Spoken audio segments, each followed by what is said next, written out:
My daughter died 7 years ago or so, I believed. Every January, I sent her husband $40,000 money I earned, running a small grocery store with aching hands and sleepless nights. I did it for my granddaughter, for my wife who died of grief believing our daughter was gone, and for the daughter I thought I had already buried. Then one quiet afternoon at the park, my 7-year-old granddaughter grabbed my sleeve and whispered, "Grandpa, please stop sending him money. Grandpa, come to the house and see." I did exactly what she said, and what I saw there nearly stopped my heart. Before we go any further, thank you for being here. If this story already caught your attention, take a second to tell me in the comments where you're watching from. It really helps this channel grow. Also, a gentle reminder, some elements have been altered for narrative and educational purposes. Any similarities are coincidental, but the truth behind the message is meant to help. I'm Stephen Harper, 68 years old, and for the past 7 years, I've been doing my best to hold what's left of my family together. That means every other Saturday I take my granddaughter Ivy, she's 7, to Riverside Park for ice cream. Chocolate chip for me, strawberry swirl for her. It's our routine, has been since her mother died. Willa was my daughter, my only child. 7 years ago, she died in a car accident on Route 9. Vehicle went off the road, caught fire. They said the body was too badly burned for an open casket. We cremated what was left. 6 months later, my wife Gloria died too. The doctors called it a heart attack, but I knew the truth. She died of a broken heart. Losing Willa killed her just as surely as that accident killed our daughter. So now it's just me, Ivy, and her father, Brad, my son-in-law. Brad's raising Ivy alone and I help out. $40,000 a year every January for the past 7 years. It's what Willa would have wanted. It's what family does. That September afternoon at the park seemed normal enough. Ivy sat beside me on our usual bench near the old oak tree, kicking her light-up sneakers and telling me about her spelling test. She'd gotten an A. I told her I was proud. She smiled that same smile Willa used to have, and for a moment everything felt okay. Then she stopped smiling. "Grandpa." Her voice dropped to a whisper. She glanced over her shoulder toward the playground, then leaned in close. "Please stop sending money." I blinked. "What?" "The money. To Daddy." Her little hand gripped my sleeve and I saw something in her eyes I'd never seen before: fear. "Please stop. There's something you need to see." My chest tightened. "Ivy, what are you talking about?" Just watch him, Grandpa. Watch Daddy. You'll see." She pulled away suddenly, hopping off the bench. "I have to go. He'll be mad if we're late." "Wait, Ivy, if something's wrong." "Please, Grandpa, just watch him." She wouldn't say another word. The drive to Brad's house was silent. Ivy stared out the window, clutching her backpack, like it was a life preserver. I wanted to ask more questions, but the look on her face told me not to push. Not yet. Brad's house is a modest 2-story on Maple Street.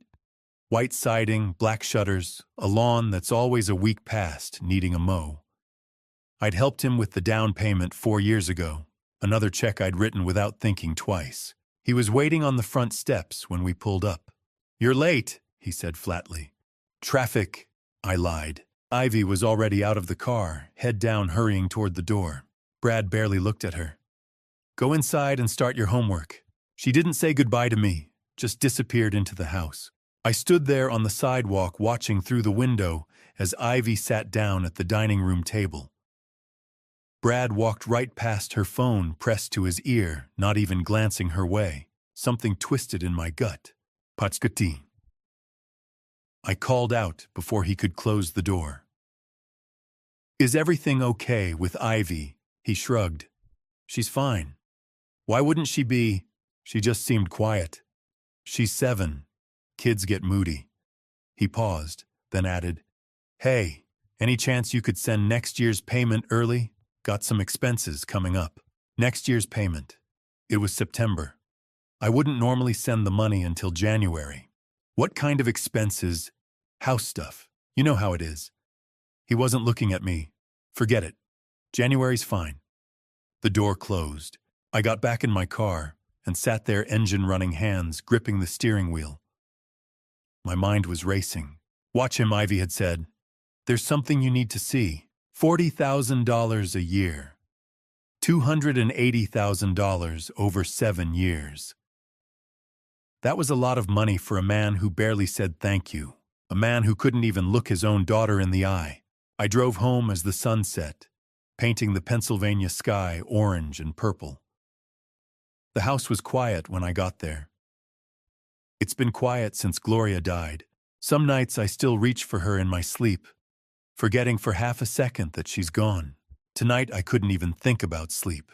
I kept replaying every interaction I'd had with Brad over the past 7 years. The way he'd asked for money, but never sent updates about Ivy. Never invited me to dinner. Never called just to talk. He'd moved on fast after Willa died, started dating someone new within a year. I'd told myself everyone grieved differently, but what if I'd been wrong? What if there was something I'd missed?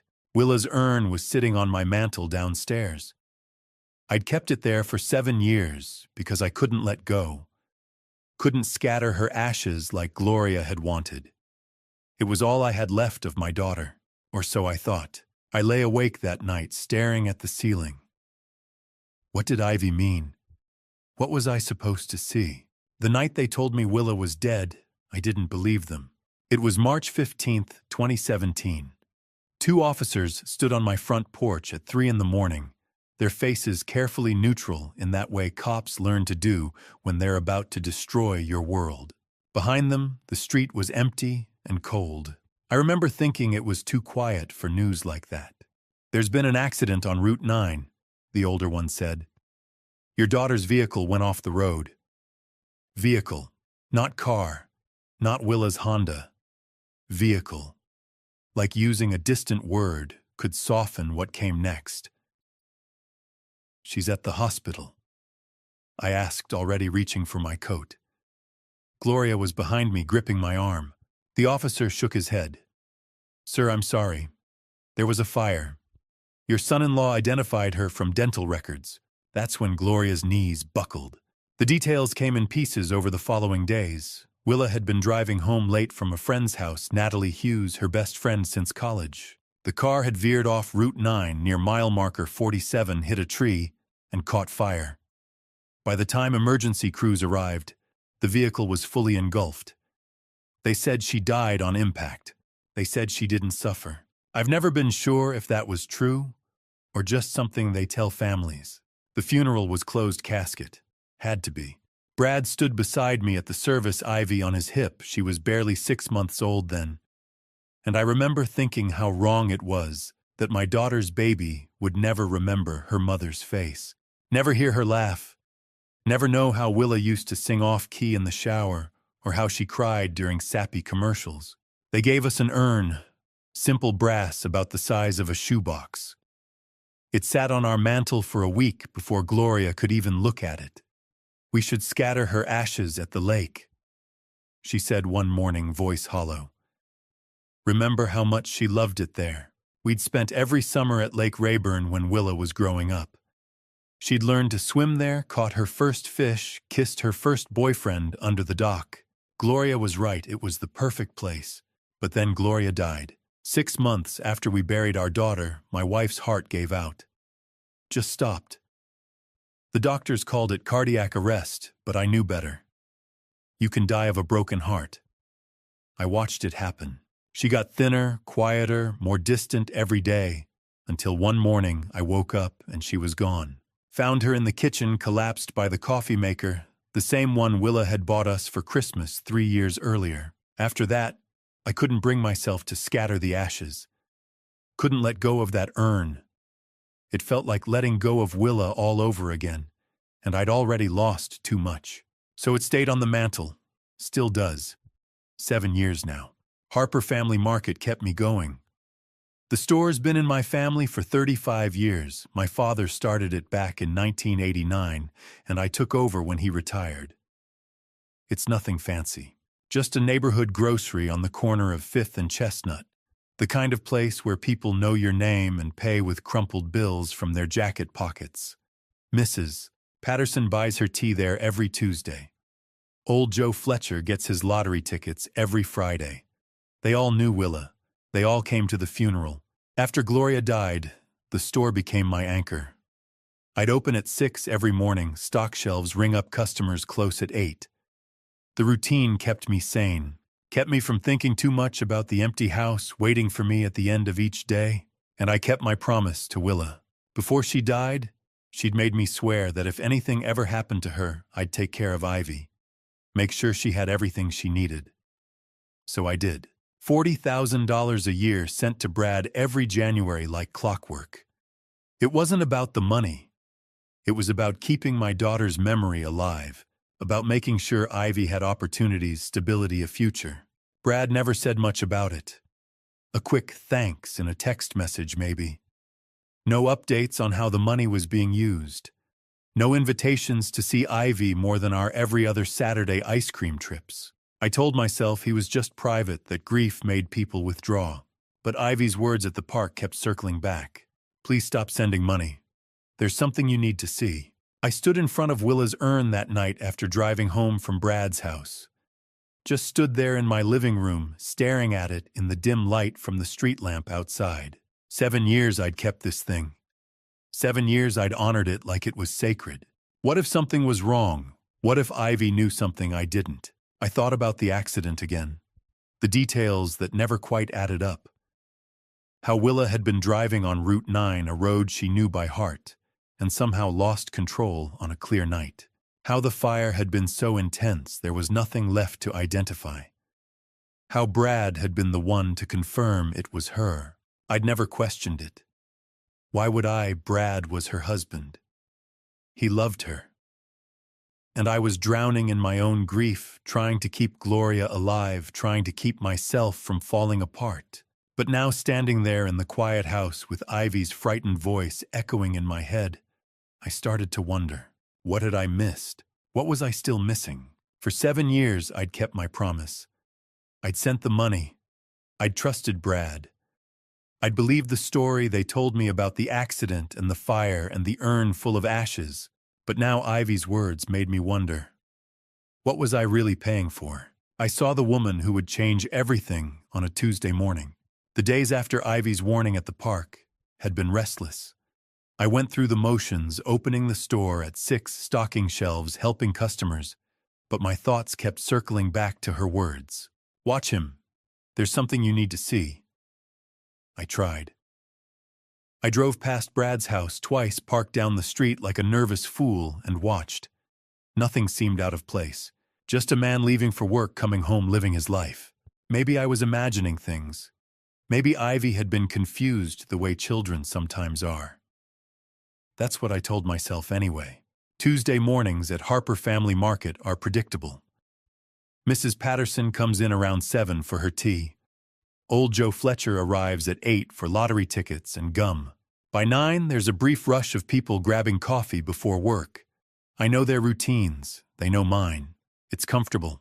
The woman walked in at 9:15. I noticed her immediately because she wasn't a regular. Strangers happen, but something about her made me look twice. Mid-30s dark hair pulled into a ponytail, jeans, and an expensive-looking leather jacket. She moved with confidence, like she knew exactly where she was going. She went straight to the coffee aisle. I stood behind the register, sorting receipts, my hands stiff with arthritis. My knuckles ached, and I'd already dropped a roll of quarters that morning. Age had a way of slowing everything down. The woman placed a bag of ground coffee and a small jar of cinnamon on the counter. That all for you? I asked. Yes. Her voice was clipped. Not rude, just distant. She handed me a 20 without looking up. 8.47's your change. She took it and turned to leave. That should have been the end of it. But as she passed me, something tugged at my memory. The way she moved. The shape of her face. Something familiar I couldn't place. Ma'am, I called. She stopped and glanced back. Yes. Have we met before? Her expression didn't change. I don't think so. You just remind me of someone. I hear that a lot. She pushed through the door and left. I stood there staring after her, trying to remember who she reminded me of. The harder I tried, the further it slipped away. 20 minutes later, I stepped outside to bring in the sandwich board sign. That's when I saw her again. She stood across the street beside a silver sedan. And she wasn't alone. Brad was with her. They were talking. Brad leaned against the car, relaxed in a way I hadn't seen in years. She said something, and he laughed. Then she touched his arm briefly and got into the driver's seat. Brad walked around and climbed into the passenger side. I stood frozen sandwich board forgotten in my hands, watching the car pull away down 5th Street. Questions raced through my mind. Who was she? Why was Brad meeting her here? Why hadn't he mentioned her? I thought about how she avoided my eyes, how quickly she left. Coffee and cinnamon? Just those 2 items. Nothing else. Coffee and cinnamon. The combination unsettled me, though I couldn't explain why. I brought the sign inside, locked the door, and stood alone in the quiet store. The lights hummed. Cars passed outside. Everything looked normal, but nothing felt right. Ivy's voice echoed again. Watch him. I had watched, and now I had seen something. But I didn't understand it yet. Brad had never mentioned a woman. After Willa died, he'd said he dated a little nothing serious. He never introduced anyone to Ivy or me. So who was this woman? And why now? I pulled out my phone and stared at it. Roger Stevens had been my friend for 40 years. We met when his kids went to school with Willa. He'd been a detective for 30 years before retiring. He knew how to read situations, how to find answers when things didn't add up. I hadn't wanted to bother him. Hadn't wanted to admit I might be chasing shadows because of something a child said. But now there was a woman. A woman I couldn't place. A woman meeting Brad outside my store. A woman who bought coffee and cinnamon and left like she didn't want to be remembered. I opened Roger's contact and typed a message. Need to talk. Can you come by the store? His reply came quickly. Be there in 20. I set the phone down and looked around the store. The shelves I'd stocked for decades. The register that had served generations. The coffee aisle where the woman had stood minutes earlier. Everything looked the same. But deep in my gut, where instinct lives, I knew something was very wrong. Who was she? And why was she with Brad? When you need to find the truth, you call someone who knows how to look for lies. Roger Stevens had been my friend for 40 years, and in that time I'd learned that he had a particular way of listening. Not the polite nodding most people do while waiting for their turn to talk, but real listening, the kind where he'd tilt his head slightly, eyes focused, picking apart every word like he was solving a puzzle. He walked into Harper Family Market 23 minutes after I'd sent the text. Gray hair, cut military short jeans, and a flannel shirt, reading glasses hanging from a cord around his neck. 67 years old, and still moved like a man who'd spent 3 decades chasing criminals through back alleys. You look like hell, he said by way of greeting. Thanks, Roger. He glanced around the empty store. You closed. Should've flipped the sign. Figured we needed privacy. So it must be serious. He pulled up a stool behind the counter and settled in. What's going on?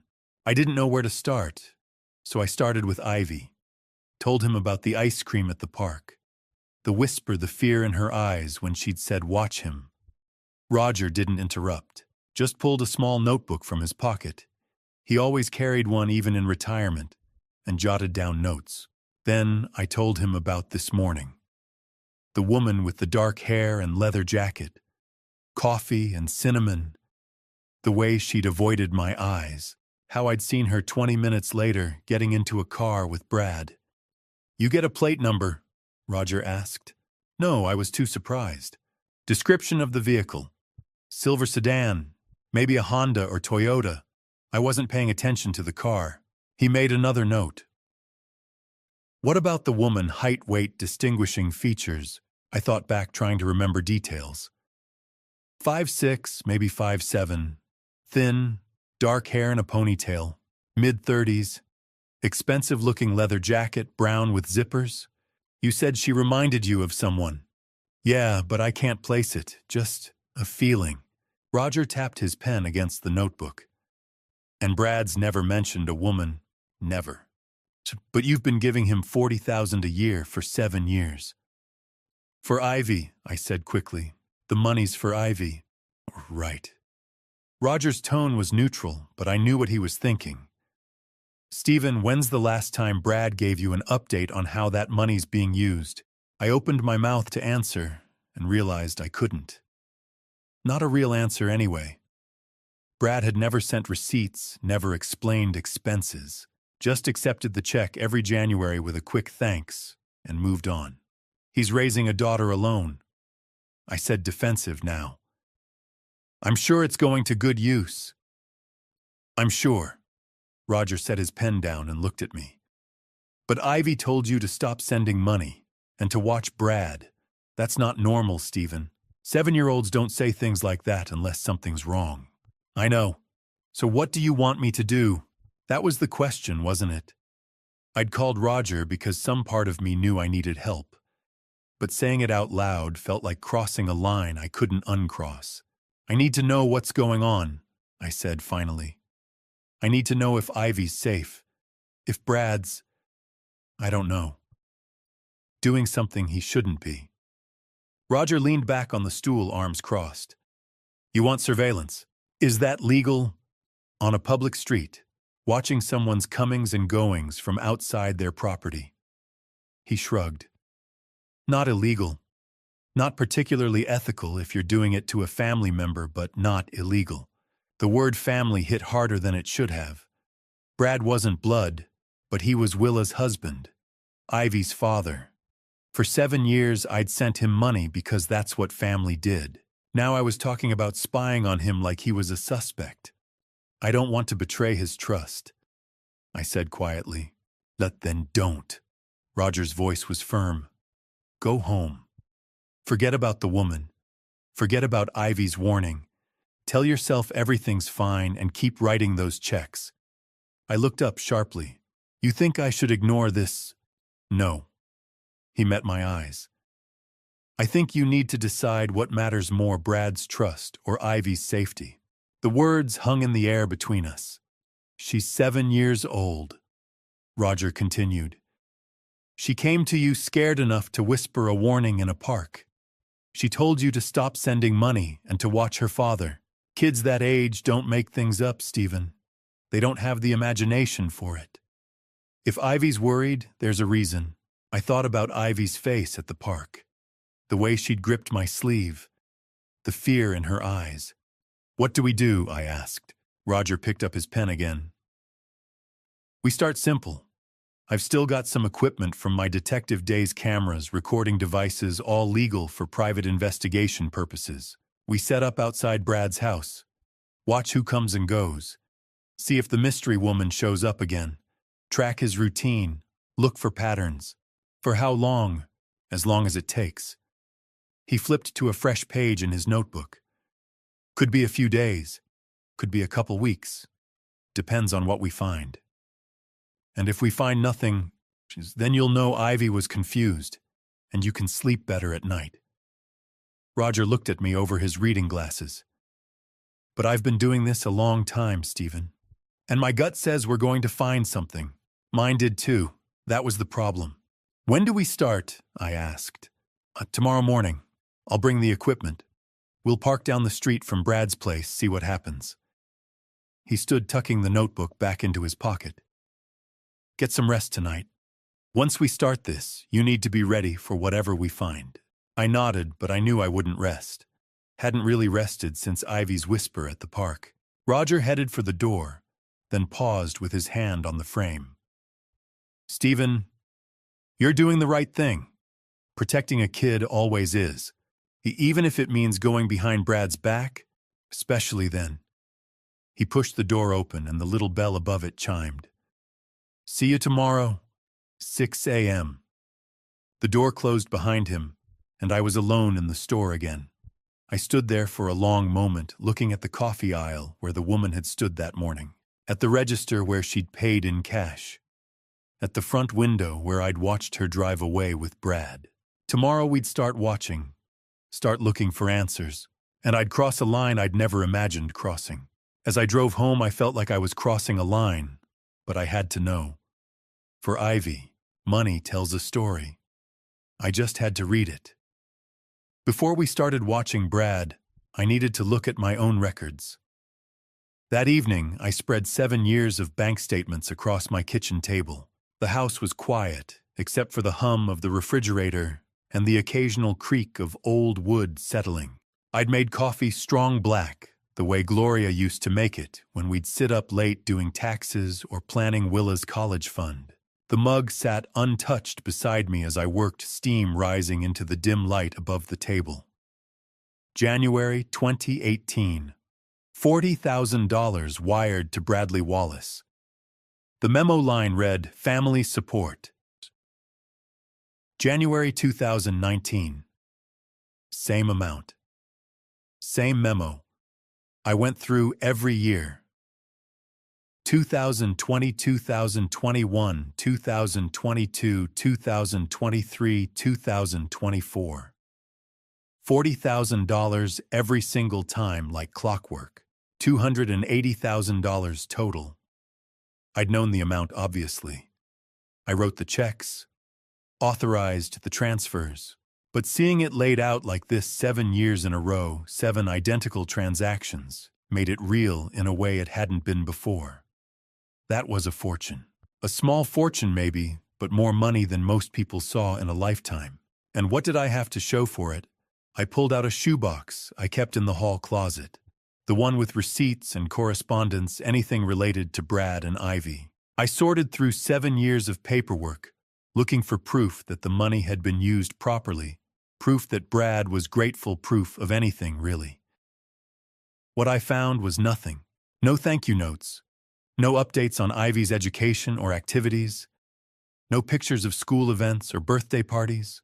Not a single piece of paper showing how the money had been spent or why it was needed. The only communications I had were text messages, and they were brief. Almost cold. In January 2019, he'd written, "Got the transfer, thanks." The next year, just received, appreciate it. By 2021, it was down to transfer came through. Not even a full sentence most years, just acknowledgement that he'd taken the money and moved on. I pulled up my phone and scrolled back through our text history. Hundreds of messages over 7 years, and almost all of them were initiated by me. I'd ask how Ivy was doing in school. Could I take her to the park this weekend? Did she need winter clothes? I could pick some up. Brad's responses were always short. "She's fine." "Sure." "We're good." Never details. Never stories about what Ivy was learning or who her friends were. Never invitations to come over for dinner or join them for anything. Just the bare minimum required to keep me from asking more questions. And then there were the early requests. I flipped through my calendar checking dates. Every year, like clockwork, Brad would text me in November or December asking if I could send the payment early. In November 2019, he'd written about expenses coming up before Christmas. December 2020, house repairs. November 2021, Ivy's school stuff. I'd always said yes, always sent it early, because family helped family, and I'd promised Willa I'd take care of her daughter. But now, looking at the pattern, something felt wrong. What kind of expenses came up every single year at the exact same time?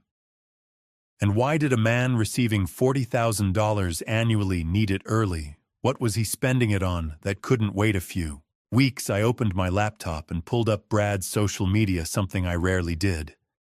His Facebook was sparse. A few photos of Ivy from years ago, some posts about sports teams, nothing personal.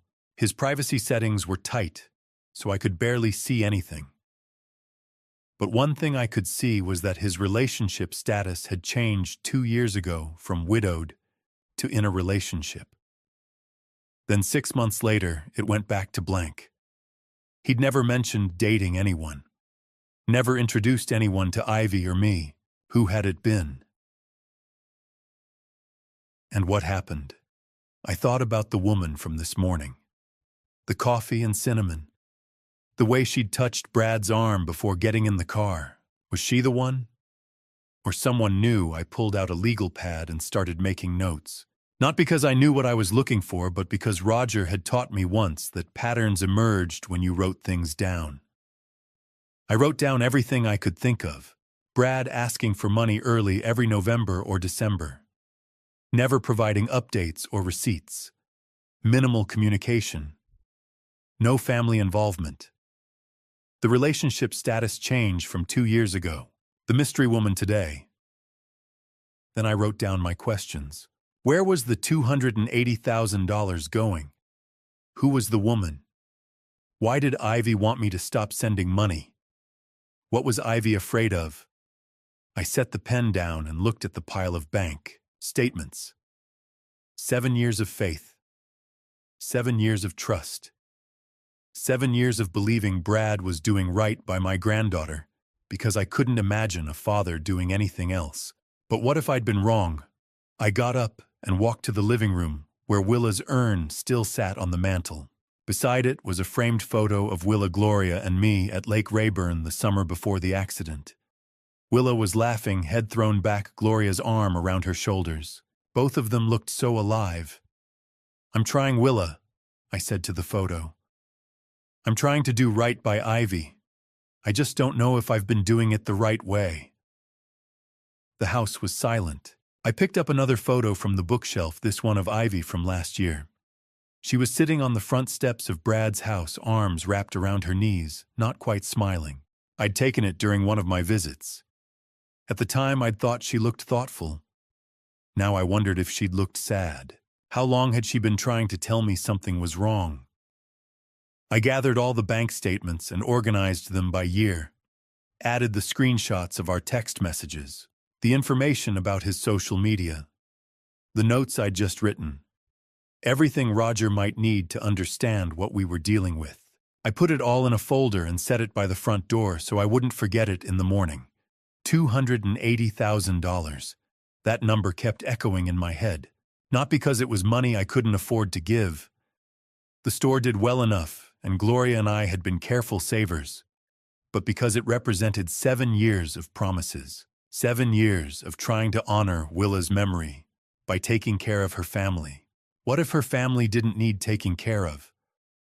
What if they'd been taking advantage? I poured the cold coffee down the sink, rinsed the mug, and stood at the kitchen window looking out at the dark street. Tomorrow at 6 in the morning, Roger and I would park outside Brad's house and start watching. Start looking for answers to questions I should have asked years ago. I should have felt guilty. Should have felt like I was betraying Brad's trust by spying on him. But all I felt was determined. Ivy had asked me to watch, had trusted me enough to whisper a warning, and I'd failed her for 7 years by not asking the hard questions, by accepting Brad's silence as normal. I wouldn't fail her anymore. Tomorrow Roger and I would start watching. Whatever we found, I was ready. Some truths are buried in plain sight. The urn sat on my mantel for 7 years. I never opened it. After organizing all the bank statements and preparing the folder for Roger, I should have gone to bed. It was past 11, and we were meeting at 6 in the morning. But I stood in the living room, staring at that brass urn the way I'd stared at it 1,000 times before, and something felt different. The woman at the store had bought coffee and cinnamon. 2 items, nothing else. I'd been trying all evening to figure out why that bothered me, and now standing here in the dim light with nothing but silence and the weight of 7 years pressing down, I finally understood. Coffee and cinnamon. My eyes moved from the urn to the framed photo beside it. Willa, Gloria, and me at Lake Rayburn, all of us smiling, all of us believing we had more time. I'm sorry, I whispered to Gloria's image. I should have looked sooner.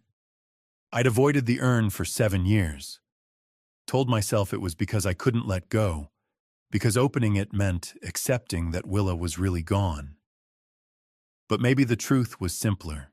Maybe some part of me had known even then that something was wrong. I lifted the urn from the mantel. It was heavier than I remembered, about the size of a shoebox, cold brass against my palms. The lid was sealed with a simple threaded cap, the kind you could unscrew with your hands. For a long moment, I just held it. Thought about Gloria standing in this exact spot 7 years ago, crying so hard she couldn't breathe. Thought about the funeral.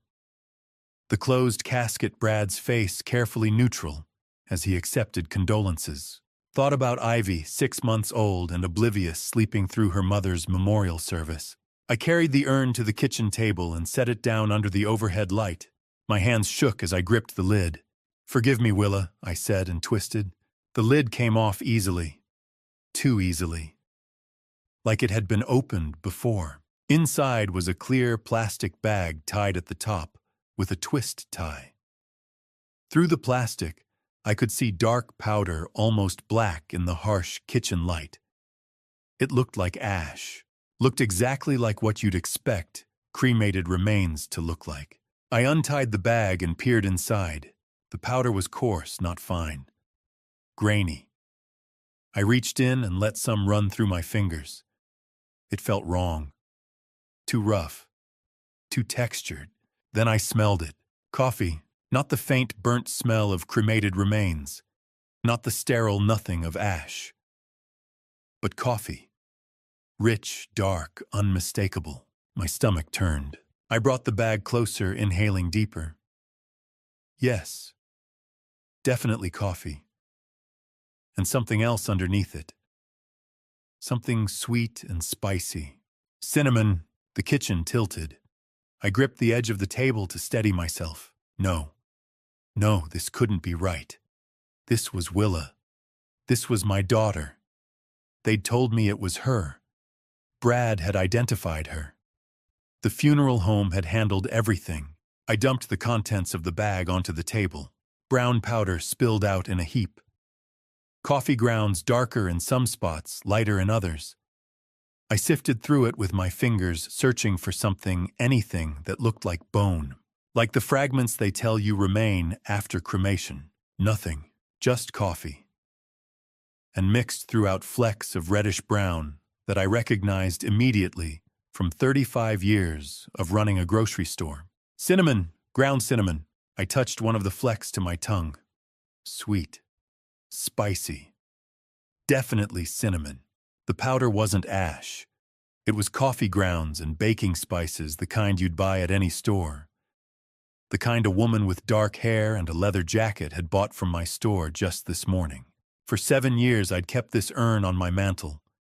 For 7 years I'd treated it like it was sacred. Gloria had stood here crying, had kissed the cold brass and whispered goodbye to our daughter. She'd died 6 months later with a broken heart, believing Willa's remains were resting above our fireplace. And it was coffee, kitchen scraps, a joke. The rage hit me so hard I couldn't breathe. I swept my arm across the table, sending the urn clattering to the floor. It rang like a bell as it bounced hollow and mocking. "Damn you!" I shouted at no one. At Brad. At whoever had done this. "Damn you!" I braced my hands on the table shoulders, heaving, staring down at the pile of coffee and cinnamon scattered across the wood. 7 years. 7 years of grief. 7 years of Gloria destroying herself with sorrow.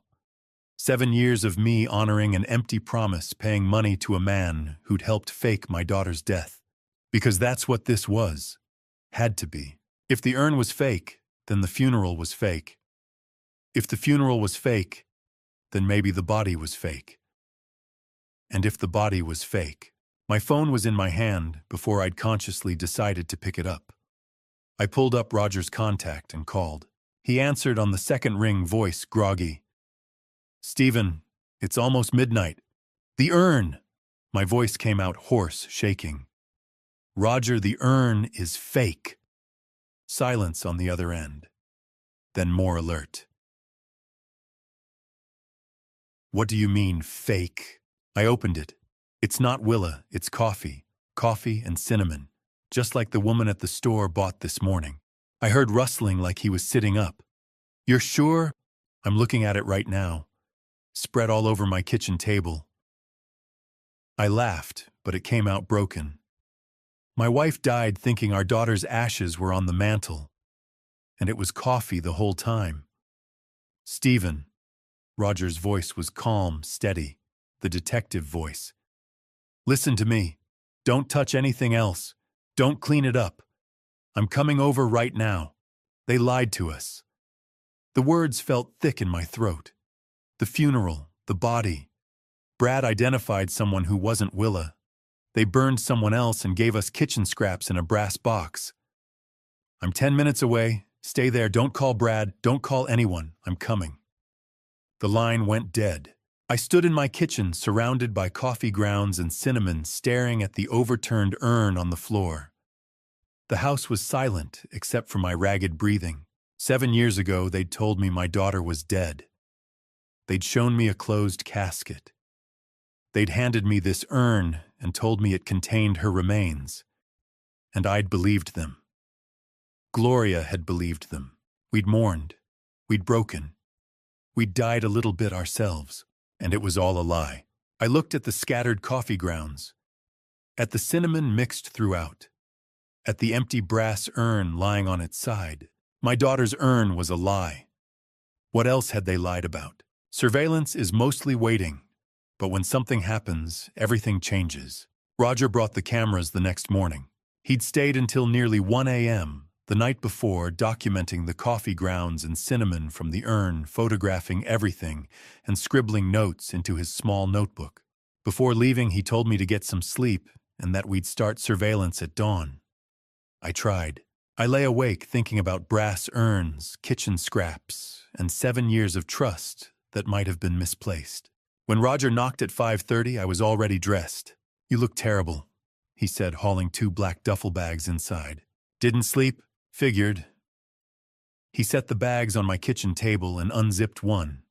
Inside were cameras, lenses, recorders, and equipment I didn't recognize. "We'll park down the street from Brad's house. Public road. Legal surveillance. 2 old guys sitting in a car. What are we watching for? Patterns. Who comes and goes? When Brad leaves, when he gets home, and whether your mystery woman shows up again."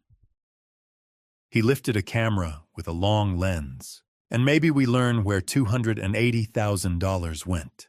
We drove to Brad's neighborhood in Roger's gray sedan, a car so ordinary it blended into any street. He parked 3 houses down, far enough not to draw attention, close enough to see the driveway and front door clearly. Then we waited. Brad left at 7:45. He backed out, turned toward the main road, and disappeared. Roger wrote the time down. "Usual schedule?" Roger asked. "It used to be. Construction management, I think." "I haven't asked in years." Roger nodded but said nothing. We stayed until noon, then rotated. Roger went home. I stayed watching the house, glancing at Ivy's upstairs window, hoping she was all right. Nothing happened that afternoon. Brad came home at 6, went inside, and didn't come back out. A normal evening. The second day followed the same rhythm.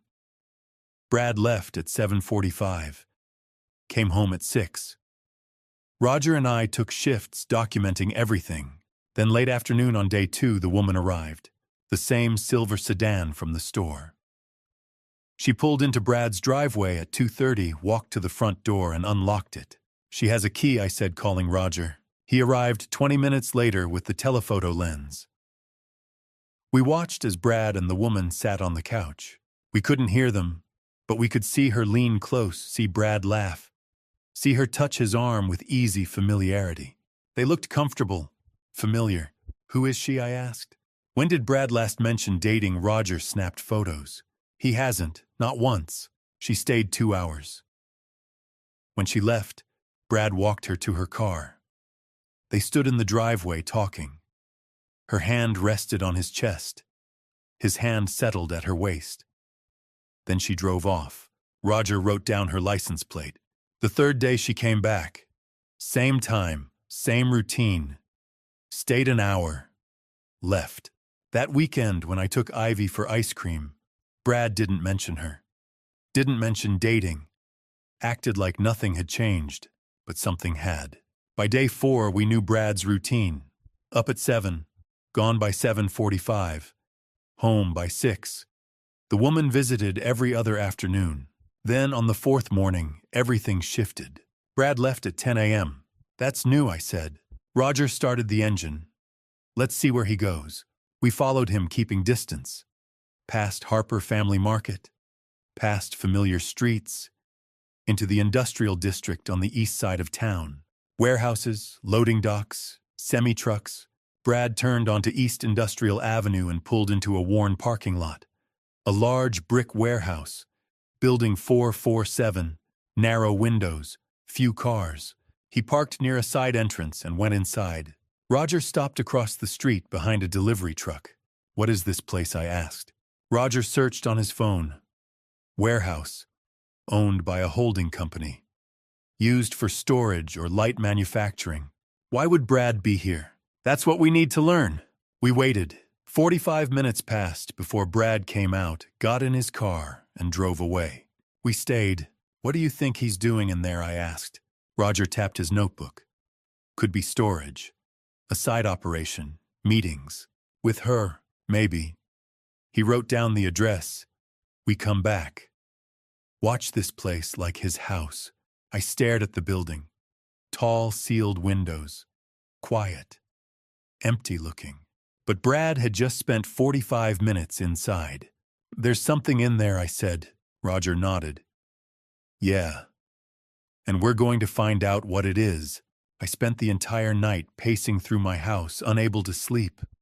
Unable to think about anything except the voice we'd heard inside the warehouse. The crying, the pleading, the words that replayed over and over in my head like a broken record. I've been here for 7 years. When Roger knocked on my door at 7 that morning, I had already been awake for hours. You look worse than yesterday, he said, as he carried his laptop bag inside. Didn't sleep. Figured. He placed the laptop on my kitchen table and opened it. Stephen, I need you to sit down for this. What is it? Just sit, please. I sat. Roger pulled up a video file. Remember when I told you I still have contacts on the force? One of them accessed security footage around the warehouse. All public cameras. Traffic monitoring. Completely legal. And this. He pressed play. The footage was black and white and grainy, the kind used on nightly news broadcasts. A wide shot of East Industrial Avenue appeared, the timestamp showing early afternoon 3 days earlier. Cars passed. A delivery truck. Nothing unusual. Then a woman entered the frame from the left, walking along the sidewalk. That's the warehouse, Roger said, pointing to a building in the background. That's the side entrance Brad uses. The woman walked closer to the camera. Her face was partially turned away, but as she moved, the angle shifted. Roger paused the video. Look at her face, Stephen. I leaned closer. The image wasn't sharp, but it didn't need to be. Dark hair pulled back. Thin frame. Something familiar in her posture and the way her head tilted slightly as she walked. My heart stopped. No, I whispered. Look closer. Roger zoomed in. The pixels blurred, but the shape remained. The nose. The cheekbones. That subtle tilt of the head I had seen thousands of times when she was a teenager, when she was in college, when she stood beside me on her wedding day. That's not possible, I said, though. My voice was shaking. Roger opened another window. I ran the image through facial recognition software. Compared it to Willa's driver's license photo from 7 years ago. 2 images appeared side by side. On the left, Willa's license photo from 2017. Younger, smiling. On the right, a still frame from the warehouse footage. Older, no smile. Darker hair, but the same face. 97% match, Roger said softly. Stephen, that's Willa. The room tilted. I grabbed the edge of the table to steady myself. No, she's dead. We buried her. We had a funeral.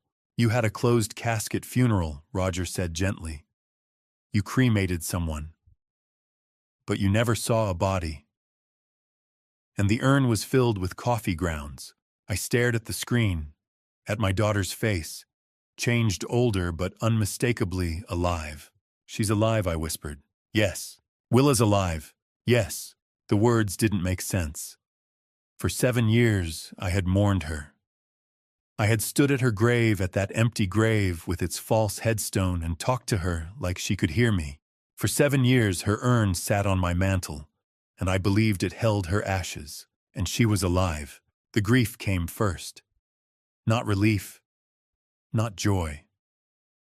Grief, crushing and suffocating. Grief for 7 years stolen from us. 7 years Gloria and I could have spent with our daughter. 7 years Ivy could have known her mother. Then the rage followed. Gloria died believing Willa was dead, I said, my voice breaking. She died of a broken heart. And our daughter was alive the entire time. Roger stayed silent. I paid Brad $280,000, I continued. $280,000 to care for Ivy because her mother was supposedly dead. I know. Ivy thinks she's an orphan, I said, standing abruptly. She doesn't even know her own mother is alive. How could Willa let us believe this? How could she let Gloria die thinking? Stephen, Roger said firmly. We don't know the full story.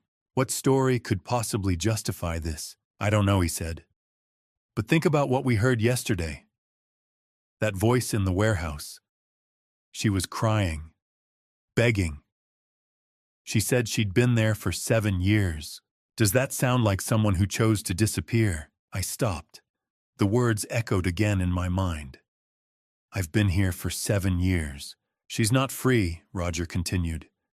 She's being held there, and Brad is the one keeping her. The rage shifted, focused. Brad had lied to me for 7 years, identified a body that wasn't my daughter, took my money, let Gloria die, kept Ivy from her mother. Brad had imprisoned my child. We need to go there now, I said, moving toward the door. Roger blocked me. Not yet. She's alive. She's being held prisoner. And if we rush in without knowing everything, we could make it worse, he said. We don't know who else is involved. We don't know what Brad has over her. We don't know how dangerous this is. I don't care, Stephen, Roger said, gripping my shoulders. Your daughter has survived 7 years in that warehouse. If we act recklessly, she could get hurt. The words stopped me cold. We need the full truth, Roger said. Then we get her out safely. How? We talk to her, he said. Away from Brad. The footage shows she leaves the warehouse briefly each afternoon. If she has a routine, we approach her then. And say what? We tell her you're here, Roger said quietly. That you know she's alive. That you want to help. I sank back into the chair, head in my hands. My daughter was alive, and for 7 years I had believed she was dead. I couldn't wait anymore. I had to see her. Roger had wanted to wait. Plan it out. Catch her when she came outside during the day, approach her somewhere safe. But how was I supposed to go home and sleep knowing my daughter? My daughter, who I'd mourned for 7 years, was alive. Locked in some warehouse while I sat in my empty house staring at fake ashes. I couldn't do it. So at 9 o'clock that night I got in my car. Didn't even tell Roger I was going. Just drove. He was already there when I pulled up. Standing by his car across from building 447, arms crossed, waiting. He'd known. Of course he'd known. Couldn't sleep either, I said. I figured you'd do something stupid. He wasn't smiling. If we're doing this, we do it my way. We go in, we stay calm, we listen. Got it? Yeah. I mean it, Stephen. No matter what she says. No matter how angry you get. I nodded. Didn't trust myself to speak. The warehouse looked wrong at night. Like something out of a nightmare. One light in an upper window, everything else dark. We crossed the street. The side door Brad always used. Roger tried the handle. Unlocked. He looked at me. Private investigation. Reasonable cause. Someone's in danger. I know. Just making sure we're clear. He pushed the door open. Inside was bigger than I expected. Colder. The kind of cold that seeps into your bones. High ceilings, shadows everywhere, shelves stacked with God knows what. But in the back corner, past all the industrial debris, someone had tried to make a home. A twin bed, blankets that had seen better days, a card table with a hot plate instant coffee plastic spoons, clothes on wire hangers strung between two posts, one folding chair, one battery lamp throwing weak yellow light across concrete floors, and photos, taped to the wall above the bed. Ivy, all of them. Every school picture I'd sent Brad over the years. Every birthday photo. That one from the park last summer where she'd lost her front tooth. They were here. On this wall. In this warehouse. He'd been showing them to Willa. She was sitting on the bed, staring at those photos like they were the only thing keeping her alive. When the door creaked, she looked up. 7 years. 7 years since I'd seen that face. She looked so different. Thinner. Way too thin. Hair darker, longer, pulled back in a messy ponytail. Dark circles under her eyes like she hadn't slept in weeks. Maybe months. And something else. Something in the way she held herself. Like she was always ready to run. Dad. Just that one word. Barely a whisper. And I lost it. How could you? It came out louder than I meant. Harsher. She flinched back against the wall. How could you do this to us? I can explain. Explain. I took a step toward her. She pressed harder against the wall. Your mother died, Willa. Your mother. She died thinking you were gone. Dad, please. She cried every single day. Every single day for 6 months. Do you understand that 6 months of watching her waste away and I couldn't? My voice cracked. Stacey, I couldn't help her because our daughter was dead. Except you weren't dead. You were here. You were here the whole time. The words were coming out wrong, too angry, too loud, but I couldn't stop them. Gloria died believing you burned to death in that car. She died of a broken heart. And you just let her. You let her die thinking, when I didn't want that. Willa was crying now. Full-on crying, sliding down the wall until she hit the floor. I never wanted any of this. Then why, I was almost shouting. Why did you do it? Why did you let us have a funeral for a stranger? Why did you let me pay Brad $280,000 to raise your daughter while you hid in a warehouse? She was sobbing so hard she couldn't speak. Just sitting there on the concrete floor, arms wrapped around her knees, shaking. Roger stepped between us. Physically stepped between us. Stephen, stop. She needs to explain, and she will. But you need to calm down. Calm down. My daughter's been lying to me for 7 years. Stephen. Roger's voice cut through everything. Look at her. I stopped. Looked. Really looked this time. She wasn't just thin. She was gaunt. Cheekbones too sharp. Wrists too small. Her clothes a faded t-shirt and jeans that didn't fit hung off her like she'd been wearing them for years. Her hair was dull, lifeless, and those scars on her arms. Small white lines. Some old, some newer. This wasn't someone who'd run away to start a new life in paradise. This was someone barely surviving. Willa, Roger said quietly. He crouched down, not getting too close. We're not here to hurt you. We're here because we want to help. Can you look at me? She raised her head, eyes red and swollen and terrified. We need to understand what happened. Roger continued. Can you tell us that? She looked at him, then at me, then at the photos of Ivy on the wall. If I tell you. Her voice was so small. If I tell you, you'll hate me. I don't hate you, I said, and weirdly I meant it. I was furious, devastated, confused as hell. But looking at her sitting there on that floor in that warehouse surrounded by photos of the daughter she'd never met, I couldn't hate her. I just need to know why. She wiped her eyes with her sleeve. It's not a simple story. We have time. Do you? She laughed, but it came out broken. Do you really want to hear this? Yes. She stared at the concrete floor for a long time. So long I thought she'd changed her mind. Then she spoke. Does Ivy know about me being alive? No, she thinks you're dead. Everyone does. Another sob. Quick, choked off. Maybe that's better. Willa, you don't understand, Dad. She looked up at me. Those eyes, Jesus, those eyes looked dead.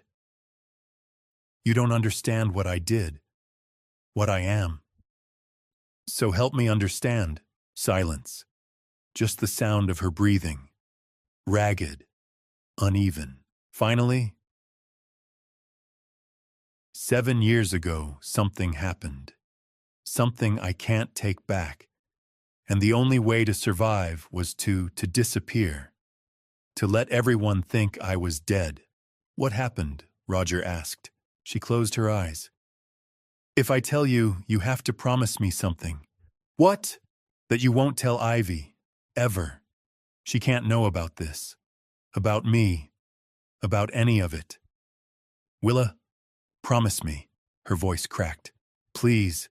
She deserves better than me. I looked at Roger. He gave a small shake of his head. Don't promise that. Just tell us what happened, I said. She pulled her knees tighter to her chest. I need to start at the beginning, but when I'm done. She looked at me with those hollow, broken eyes. Now when I'm done, you'll understand why I can never leave here. Why I can never see Ivy. Why this is what I deserve. My throat felt tight. Willa, the truth came in pieces. But I was about to learn it was only part of the truth. Willa's voice shook as she began. It was 7 years ago. March. Natalie came over to my apartment. We lived about 20 minutes apart back then. She'd borrowed money from me. A lot of money. $5,000. She paused, looked at her hands. I needed it back. Brad and I were trying to buy a house, and I'd told Natalie that. Told her I needed the money by the end of the month. But she kept making excuses. Said she'd pay me back next week, next month, when her tax return came. It had been almost a year. Her voice got quieter. So that night I told her I needed it. Like really needed it. And she got defensive. Started saying I was being selfish, that I didn't understand how hard things were for her. What happened? Roger asked gently. Willa closed her eyes. We argued. It got loud. Brad wasn't home. He'd taken Ivy to his mom's for the weekend. It was just us. And Natalie, she said something about how I always thought I was better than her. Always had everything figured out. And she stopped, swallowed hard. When I told her she was irresponsible, that maybe if she stopped spending money on stupid things, she could pay me back. And she got in my face. Like really in my face, yelling. And I pushed her. The warehouse was completely silent. I just pushed her. Not hard. Just to get her away from me. But she stumbled backward and Willa's voice cracked. She hit the coffee table, the corner of it, right here. She touched the side of her head just above her temple. There was this sound, this awful sound, and she fell. Just collapsed. Tears were streaming down her face now. She was hurt, really hurt. There was so much. On the carpet, on the table, on my hands. And Natalie, she wasn't moving. She wasn't responding. I checked, but I couldn't feel anything. And I didn't know what to do. She was hyperventilating. Roger moved closer but didn't touch her. Breathe, Willa. Just breathe. She gulped air, nodded, kept going. I panicked. I called Brad. He came home right away. And when he walked in and saw Natalie on the floor, he just stared for a minute. Then he checked her, put his fingers on her neck. And he looked at me and said, "She's gone." My stomach turned. I couldn't stop crying, couldn't think. Brad kept saying we had to stay calm, had to figure this out. He said it was self-defense, that I'd just been protecting myself. But he said, she looked at me. He said even if it was an accident, even if it was self-defense, I'd probably still go to prison. That Natalie's family would push for charges, that I'd lose everything, lose you, lose Mom, lose Ivy. So he suggested faking your death, Roger said. Willa nodded. He said it was the only way. That if I disappeared, if everyone thought I was gone, no one would connect me to what happened with Natalie. He said he'd take care of everything, the situation, the evidence, all of it.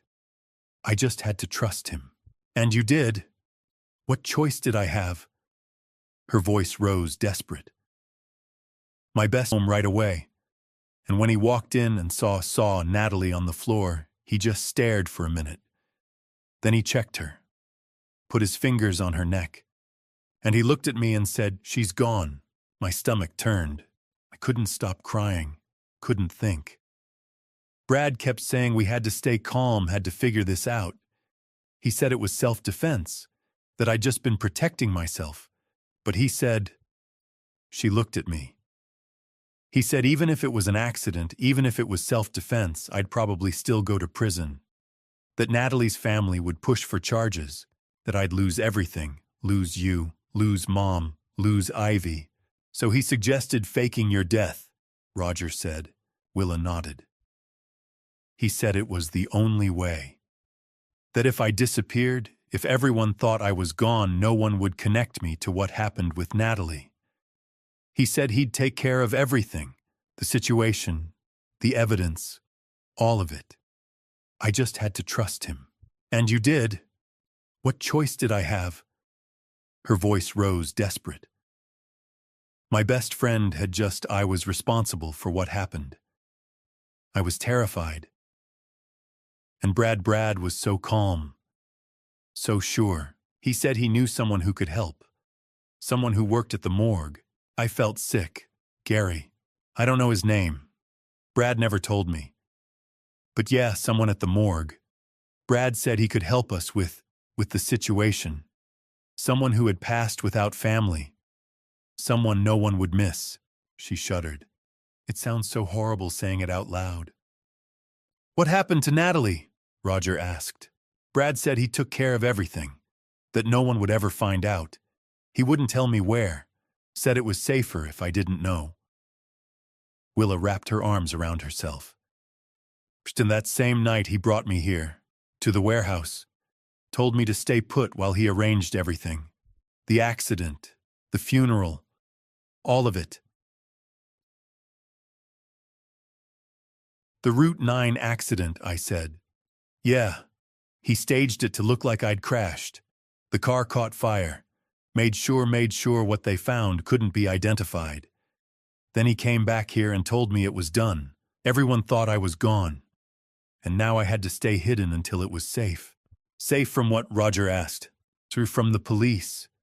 From Natalie's family. Willa's voice was hollow. Brad said they'd figure it out eventually. That someone would notice Natalie was missing. That they'd start asking questions. He said if I stayed hidden, if I just waited it out, eventually people would forget. Move on. For 7 years, she laughed bitterly.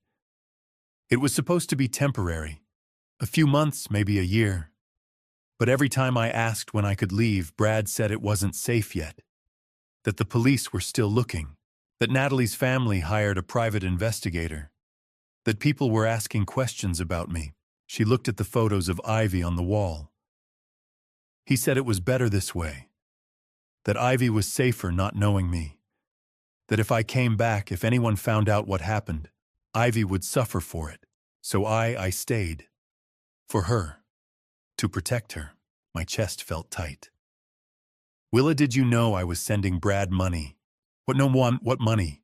True, $40,000 a year. For 7 years. To take care of Ivy. Her face went pale. I didn't know that. Brad never told me. He never mentioned it. No, he brought me food, supplies, sometimes clothes. He said he was taking care of Ivy, that she was fine. That was it. Roger and I exchanged a look. And Willa, Roger said carefully. When Natalie fell when you checked on her, are you absolutely certain she didn't make it? Willa stared at him. She was so hurt. She wasn't moving. But did you check thoroughly? Did Brad check? He put his fingers on her neck. He said she was gone. But you didn't see him do it. You were crying, panicking. You might not have seen exactly what he did. What are you saying? Roger leaned forward. I'm saying Brad told you Natalie didn't make it, but you never actually confirmed it yourself. You were in shock. You trusted him. She was... Willa stopped. I saw her fall. I saw how badly she was hurt. Well, head injuries can look worse than they are, Roger said. Even minor ones can cause a lot of... He paused. A lot of visible damage. It doesn't necessarily mean the worst. No. Willa shook her head. No, she's gone. I'm responsible. That's why I'm here. Roger looked at me, then back at Willa. Willa, have you seen Natalie since that night? What number? Of course not. Have you seen anything that proves what Brad told you was true? Brad said a lot of things. Roger's voice was firm. But have you actually seen proof? Willa's face crumpled. Why are you asking me this? Roger pulled out his phone, scrolled through something, then turned the screen toward Willa. Because I ran Natalie Hughes's name through the system yesterday, and according to public records, she's very much alive. Willa stared at the phone, at whatever Roger was showing her, and the color drained from her face. That's not possible. This photo was taken 6 weeks ago, at a coffee shop in town. That's Natalie Hughes, alive and well. Willa looked at Roger, then at me. Her mouth opened, but no sound came out. No, she finally whispered. She's gone. I saw her. I'm responsible for what happened. Roger's eyes met mine. No, Willa, I don't think you are. The truth wasn't just different from what I thought. It was the opposite. Roger pulled out his phone and showed Willa a photo. This, he said quietly, was taken 3 days ago. Willa stared at the screen. Her face went white. Actually white, like all the blood had drained out of it in an instant. That's not possible. That's Natalie Hughes, Roger said. At Corner Brew, the coffee shop on Main Street. 3 days ago. Very much alive. Willa's hands were shaking. No, I saw her. She fell. She was hurt. Brad said... Brad lied. The words hung there. I looked at the photo. A woman, dark hair, mid-30s, sitting at a table with a coffee cup smiling at something off camera. She looked healthy, happy, alive. I don't understand, Willa whispered. Roger sat down on the folding chair, phone still in hand. Willa, I need you to think very carefully about that night. The fight with Natalie, when she fell. What exactly did you see? I pushed her. She stumbled, hit the table. Willa's voice was mechanical, like she'd told this story so many times it had become a script. She was hurt. On the carpet. On the table. She wasn't moving. Did you check on her yourself? I tried. I couldn't feel a pulse. There was too much, and I was panicking, But then Brad came home, Roger interrupted gently. And he took over. Right, Willa nodded slowly. And he checked. And he told you she didn't make it. And you believed him. Why wouldn't I believe him? He's my husband. He was trying to help me. Roger leaned forward.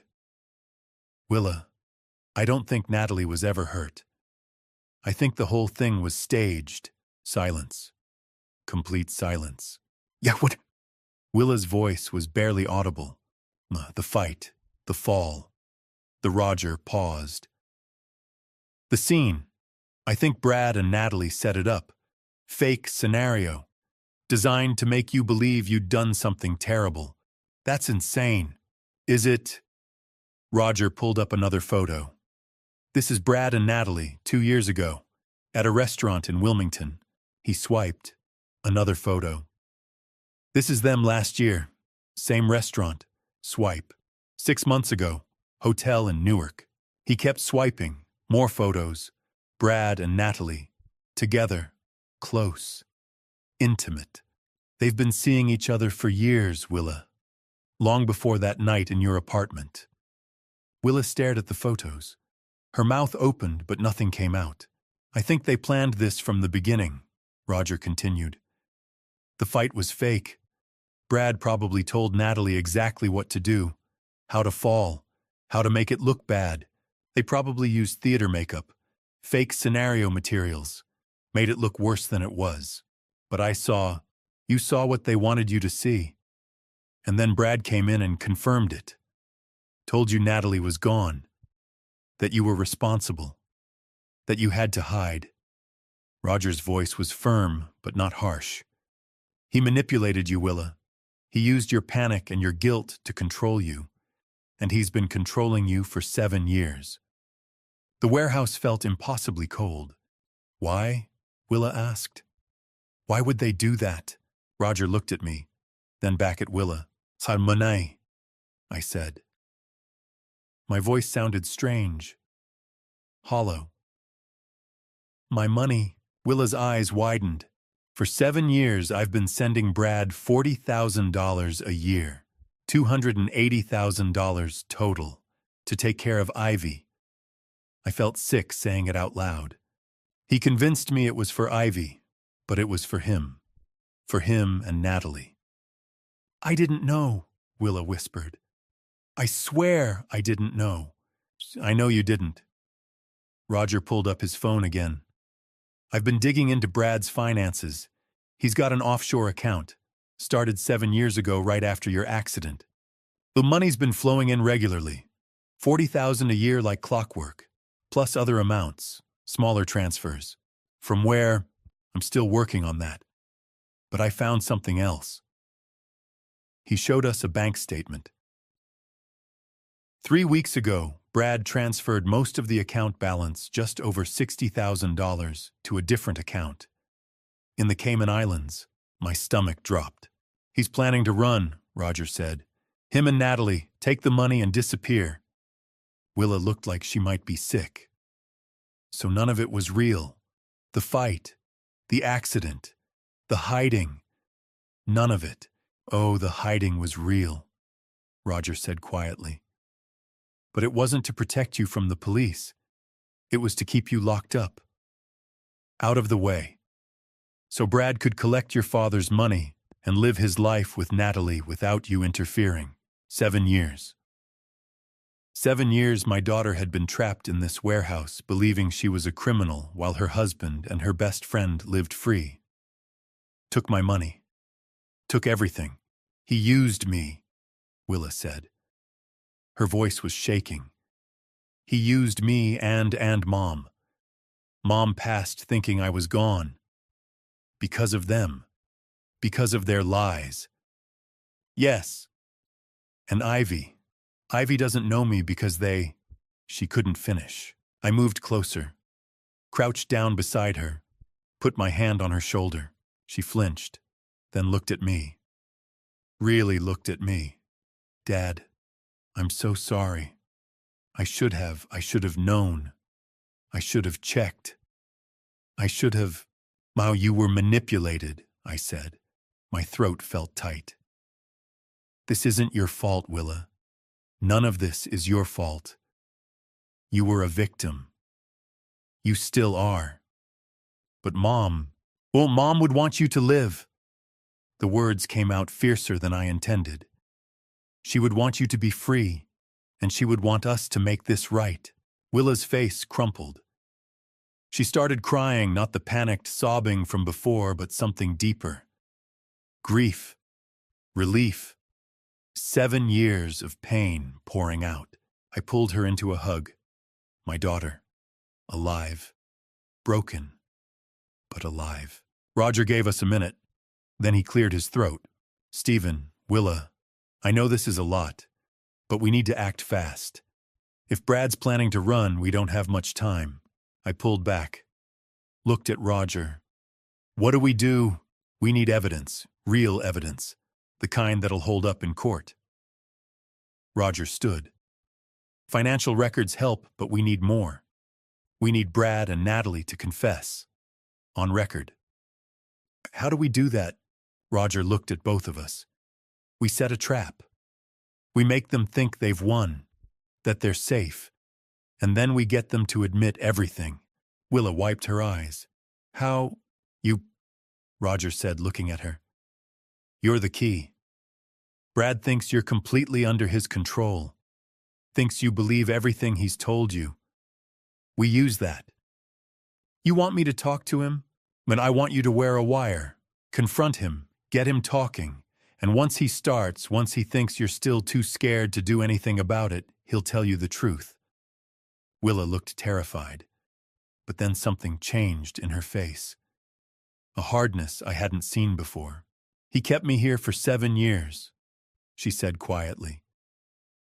He let me believe I'd hurt someone. He let Mom. She stopped, swallowed. He let your mom pass thinking I was gone. He used Ivy. He used you. She looked at Roger. What do I need to do? Roger looked at both of us. If we're going to take them down, we need them to confess. And I have an idea. Every good trap needs bait. We had the perfect bait, the truth. We met at Roger's house the next morning to plan. I hadn't slept. Again. Spent the whole night thinking about Willa in that warehouse, about Brad and Natalie living free while my daughter rotted in prison. About Gloria. About Ivy. About 7 years of lies. Roger's house was small but organized. Retired detective organized. Papers stacked neatly. Coffee brewing. A dining room table covered in folders and equipment I didn't recognize. Willa sat across from me, looking small and exhausted. She'd stayed at my house last night, first time in 7 years she'd slept in an actual bed. I'd heard her crying through the wall around 3A. Emma didn't know what to say, so I just let her be. Roger set down 3 mugs of coffee and opened his laptop. Okay, here's what we need. He pulled up a document.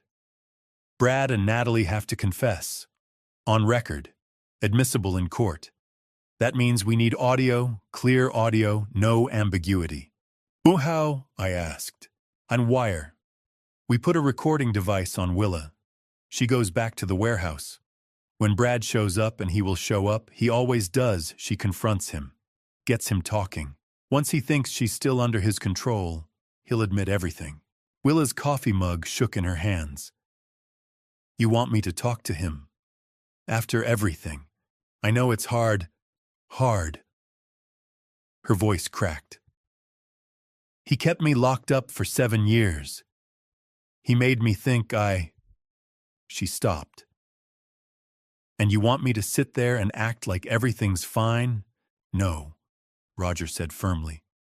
I want you to act like you know, like you're done being scared, like you're giving him one chance to tell you the truth before you go to the police. Will that work? Brad's arrogant. He thinks you're broken. Thinks you'll never stand up to him. Roger leaned forward. When you confront him, when you show strength instead of fear, he'll panic. And when people panic, they talk. They justify. They explain. They confess. Willa looked at me. Dad, I wanted to say no. Wanted to tell Roger we'd find another way. But I knew there wasn't another way. You've survived 7 years of his lies, I said quietly. You can do this. She was silent for a long moment, then nodded. Roger pulled out his phone. I've already talked to Detective Kevin Walsh. He's with the County Police Fraud Division. I worked with him for 15 years before I retired. He's solid, and he's ready to move on this. The move how, I asked. Walsh gets us the wire. Official equipment properly documented. Everything legal and admissible. He'll also position officers nearby unmarked vehicles, plain clothes. If anything goes wrong, they move in immediately. What counts as wrong? Roger's jaw tightened. If Brad threatens Willa, if things get physical, if she uses the safe word, they faith word him, something she can say that sounds natural, but signals she's in danger. Officers come in the second they hear it. Willa wrapped her arms around herself. What should it be? Just something you'd actually say. Something that won't sound weird in conversation. Roger thought for a moment. What about Ivy's name? If you mention Ivy, we know you need help. She nodded slowly. Okay, Ivy. Roger made a note. Walsh will have his team in position by 7 p.m. tomorrow. That's when Brad usually comes to the warehouse, right? Usually, Willa said. Sometimes earlier, if he's bringing supplies. We'll be ready either way. Roger looked at me. Stephen, you and I will be in my car across the street. Camera with telephoto lens. Backup recording equipment. Walsh's team will have the primary audio feed from Willa's wire, but we'll have secondary recording just in case. In case of what? Technical failure, interference, anything. Roger pulled out a small black device about the size of a quarter. This is the wire. Clips under clothing near the collarbone. Picks up everything within 15 feet. Battery lasts 6 hours. Willa stared at it. That tiny thing. Your technology's come a long way. Roger set it down carefully. Walsh will come by tomorrow afternoon to fit it properly. Show you how it works. Test the signal. What do I say to Brad? Willa asked. When he gets there. How do I start? Roger pulled out his notebook. We'll script it. Not word for word, that'll sound fake. But general talking points. Ways to guide the conversation. He started writing. You start calm. Tell him you know. Don't say how you know, just that you do. See how he reacts. He'll deny it, Willa said. Probably. That's when you push. Tell him you know about Natalie. That she's alive. Watch his face. He'll either keep denying or he'll shift strategies. Try to explain. Justify. What if he gets angry? But then you stay calm. The calmer you are, the more he'll panic. And panic makes people sloppy. Roger looked at her. Can you do that? Stay calm even if he's angry. Willa's hands were still shaking. But her voice was steady. He stole 7 years from me. He used my daughter. He let your wife. She looked at me. He let Gloria pass away believing her daughter was gone. I can stay calm because I want him to pay for that. Something shifted in the room. Willa wasn't the broken woman from the warehouse anymore. She was angry, and anger, I was learning, could be a kind of strength. We spent the next 2 hours going over scenarios. What if Brad brought Natalie? What if he tried to leave? What if he figured out she was wired? Roger had answers for everything. Backup plans, exit strategies, Walsh's team positioning. By noon we had a plan. Not a perfect plan, but a plan. Roger made sandwiches, ham and cheese, like we were just 3 people having lunch, instead of 3 people plotting to take down a con artist and his accomplice. Willa ate half of hers. Kept looking at that tiny wire on the table. You scared? I asked, unterrified. She set down her sandwich. But I'm more angry than scared. Does that make sense? Yeah, it does. She looked at me. Dad, what if this doesn't work? What if he... It'll work. But if it doesn't, then Walsh's team moves in, and we figure out plan B. I reached across the table, put my hand over hers. But you won't be alone in there. Roger and I will be right outside. Walsh's team will be listening to every word. And the second you say Ivy's name, it's over. We get you out. She nodded. Didn't look convinced, but nodded. Roger's phone buzzed. He checked it. Walsh says he'll be here tomorrow at 3 p.m. to set up the wire and go over protocols. Tomorrow, Willa whispered. Tomorrow. Roger confirmed. He looked at both of us. Tomorrow night, 7 years of lies end. One way or another. The wire was smaller than I expected. Detective Kevin Walsh held it up between his thumb and forefinger that afternoon. We were at the police station, not the main building, but a smaller office Walsh used for sensitive cases. Plain room, table, chairs. Recording equipment spread out like surgical tools. Beyond this, Walsh said, looking at Willa, is your lifeline, and ours. He was younger than Roger, maybe mid-40s. Sharp eyes. The kind of cop who'd seen everything and still cared anyway. Roger had vouched for him. Said Walsh was one of the good ones. Willa stared at the tiny device. That's it. Clips right here. Walsh gestured to his collarbone. Under your shirt. Picks up everything within 15 feet. Crystal clear audio. We'll be listening the whole time. And if something goes wrong, you say Ivy's name. Doesn't matter what context. The second we hear it, we move. Walsh's voice was firm. You won't even finish the sentence before my team is through that door. Willa nodded. Her hands were shaking. Walsh spent 20 minutes showing her how the wire worked, how to position it, how to test it, how to move naturally so it wouldn't show or make noise. Professional. Methodical. Like he'd done this 100 times. Probably had. When he finished, he looked at her. You don't have to do this. We can find another way. And there is no other way, Willa said quietly. There's always another way. No, not one that gets them both. Not one that makes them pay for what they did. She looked at me, then back at Walsh. I'm doing this. Walsh nodded. Okay. We go at 7. My team will be in position by 6:30. Unmarked vehicles. Plain clothes. You won't see them, but they'll be close. He left to coordinate with his team. Willa and I sat in that plain room not talking, just sitting, the wire on the table between us. Dad, she said finally. Can I ask you something? Anything? Do you, she stopped, started again. Do you hate me for what I put you through? The question caught me off guard. What number, Willa? I let Mom pass away thinking I was gone. I let you pay all that money. I let Ivy grow up without... Stop. I moved my chair closer. You didn't do any of that. Brad did. Natalie did. They manipulated you. They used you. None of this is your fault.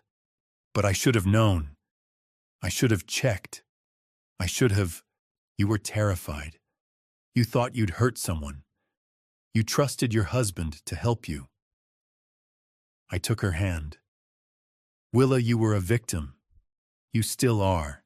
And what you're doing tonight, confronting them, getting justice that takes more courage than anything I've ever seen. She started crying, quiet tears running down her face. I'm proud of you, I said. And your mom would be proud of you too.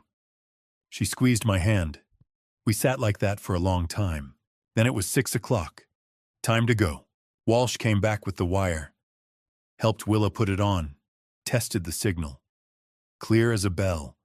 Remember, he said. Stay calm. Get them talking. And if anything feels wrong, say the word. Ivy, Willa repeated. We'll be right outside. She nodded. I wanted to pull her into a hug. Tell her we'd find another way. Keep her safe. But I knew she needed to do this. Needed to face them. Needed to end 7 years of lies. I love you, I said. I love you too, Dad. 7 o'clock came too fast. Roger and I were in his car, parked 50 yards from the warehouse. Far enough that Brad and Natalie wouldn't notice. Close enough that we had a clear view of the side entrance. I had binoculars. Roger had a camera with a telephoto lens, and in my ear a small earpiece connected to Walsh's frequency. I could hear everything Willa heard. Everything her wire picked up. The waiting was terrible. Walsh's voice crackled through the earpiece. All units in position. Target vehicle not yet arrived. Stand by. I looked at the warehouse. One light in the upper window. Willa was in there. Alone. Waiting. She'll be fine, Roger said, seeing my face. You don't know that. I know she's stronger than Brad thinks she is. I know she's got every cop in this county ready to move if she needs them. And I know she wants this. Roger lowered his camera. Stephen, your daughter spent 7 years thinking she was responsible for something terrible. Tonight she becomes the one who brings them down. That's power. She needs this. I knew he was right. Didn't make the waiting easier. 8 o'clock passed. 8:15, 8:30. Maybe they're not coming, I said. They'll come. Brad's predictable. Comes to the warehouse every few days. He'll come. At 8:47, headlights turned onto East Industrial Avenue. This is the moment everything changes. The wire is on. The police are in position. And my daughter is about to face the 2 people who destroyed her life. But before I take you inside that warehouse, I need to know, are you still here with me? In the comments, describe how you feel right now using just one word. Or tell me the first instinct that crossed your mind in this moment. I need to feel that you're here with me. One more thing, what follows includes some dramatized details created for storytelling and educational purposes. If that's not for you, feel free to pause here. I understand completely. But if you're ready for the truth, let's see this through together. Silver sedan. That's them, Roger said, raising his camera. Through the binoculars, I watched the car pull into the warehouse lot. Park near the side entrance. 2 people got out. Brad, tall, clean-cut, wearing a jacket I'd probably paid for with my money. And Natalie, dark hair, confident walk. The woman who'd helped destroy my daughter's life. They walked to the entrance. Brad pulled out a key, opened the door. He went inside first, Walsh's voice in my ear. Target 1 has entered. Target 2 following. All units hold position. Natalie disappeared through the doorway. I held my breath. Through the earpiece I heard footsteps, the scrape of the door closing. Then Brad's voice. Casual, almost cheerful. Willa, I brought you a surprise tonight. More footsteps, lighter ones, Natalie's heels on concrete, a pause. Long enough that I started to worry something was wrong. Then Brad's voice again. But different this time. Confused. You're not surprised. Confessions don't always sound like regret. Sometimes they sound like pride. I held my breath as Willa began to speak. Through the earpiece, her voice came through clear. Calm. Steadier than I expected. Brad, I know everything. A pause. Then Brad's voice, careful now. Know what? What are you talking about? I know Natalie's alive. I know she never, Willa's voice caught, but she pushed through. I know you lied to me, both of you, for 7 years. Silence. Long enough that I gripped the binoculars tighter, ready to move. Then Natalie's voice. Cool. Almost curious. How did you find out? Roger grabbed my arm, held up his phone. Recording. Every word. Does it matter? Willa said. You lied. You made me think I'd hurt someone. You kept me locked in here while you lived your lives. Brad's voice shifted, harder now, angry. You were supposed to stay hidden. Hidden from what the police aren't looking for me, are they? They never were. You don't understand. Then help me understand. Willa's voice was stronger now. Tell me why. Why did you do this? Another pause. I could hear movement. Footsteps on concrete. Brad spoke. Because we needed the money. Just like that. No hesitation, no shame. Money, Willa repeated. Your father's money, Natalie said. Matter of fact. Like she was discussing grocery shopping. $40,000 a year. For 7 years. $280,000 total. I felt Roger's hand on my shoulder, keeping me in the car, keeping me from charging through that warehouse door. You did this for money. Willa's voice cracked. You made me believe I was responsible for you. Let my mother pass away thinking I was gone for money. It wasn't personal, Willa, Natalie said, calm, cold. It was just business. Your father had money. We needed it. You were the way to get it. My mother passed away from grief. That wasn't part of the plan. Natalie's voice didn't change, didn't soften. But honestly, it worked out. Made the whole thing more believable. Your father was devastated, never questioned anything. Roger had to physically hold me back. Wait, he hissed in my ear. Let them finish, Brad's voice again. We had it all worked out. The fight was fake. Natalie knew exactly how to fall, where to fall. We used theatrical makeup, fake scenario, made it look worse than it was. Oh, you manipulated me, Willa said quietly. We gave you an option, Brad corrected. Prison or freedom. You chose freedom. You told me I'd hurt someone, and you believed it, because you wanted to believe it, because it gave you an excuse to disappear. Brad's voice was dismissive now, careless. Come on, Willa, don't act like you're completely innocent here. You went along with everything, because I was terrified, because it was convenient. Natalie this time. You didn't have to work, didn't have to take care of Ivy, didn't have to be a wife or a mother or a daughter. You just had to hide, and we took care of everything else. I wanted to scream, wanted to tell Willa none of that was true, but I couldn't. Could only listen. How did you do it? Willa asked. The accident, the funeral, all of it. Brad actually laughed. Gary, my cousin, works at the county morgue. Got us. He paused. Got us someone who'd passed. No family. No one to claim them. Made sure the documentation looked right. You used someone who'd passed away. Willa's voice was horrified. The car accident did the rest. Fire destroys evidence, makes identification impossible. Your father never questioned it. Why would his daughter was gone? And the urn, to coffee grounds. Natalie sounded almost amused. And cinnamon, and some other spices. Your father kept that thing on his mantle for 7 years. Never opened it. Never checked. My hands were shaking. Roger's hand tightened on my shoulder. $280,000, Brad said. Paid for everything. This warehouse, Natalie's apartment, our trips, our life together. You've been together this whole time, Willa said. Not a question, a statement. Yeah, since before you actually, Natalie said. Brad and I have been seeing each other for almost 10 years. You just didn't notice. And tomorrow? Willa asked.